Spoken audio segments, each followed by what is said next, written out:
Here from online, Lark writes, and let me put this to you, Professor. Does Professor Deutsch see mankind has sufficient wisdom and self-control, self-knowledge to make our potentially infinite influence on the universe positive rather than destructive? David Deutsch? We have the power to make mistakes as well as to get things right. In fact, as my old boss John Wheeler used to say, in a sense, our whole problem is to make the mistakes as fast as possible. There is no way of doing science, and indeed there is no way of life altogether, that avoids mistakes. That is a recipe, to try to do that is a recipe for disaster, because one does not then build in error correction mechanisms.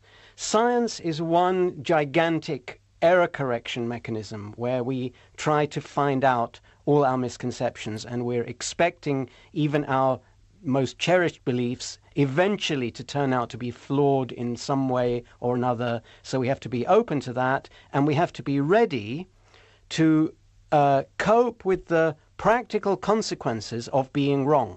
But what if the error is let's say, to Stephen Hawking's fear, the destruction of a planet that we very much need to live on? Well, okay, I entirely agree with Stephen Hawking that we should hedge our bets by moving away from the Earth and colonizing the solar system and then the galaxy and so on. I disagree with his reason.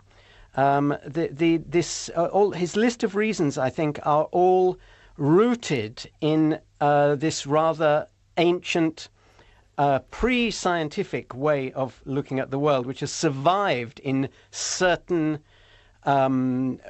prevailing attitudes. The idea, for example, that we're inherently selfish and aggressive and so on, that is an echo of many of the static society type bad ideas that used to inhibit progress, such as the original sin and the idea that everything that is already is worth knowing is already known. In other words, when your listener asked, "Do we have the wisdom?"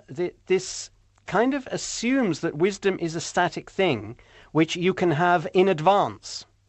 But that is not the case. The truth of the matter is that wisdom, like scientific knowledge, is also limitless. And what we call wisdom today is going to be laughable silliness in centuries to come.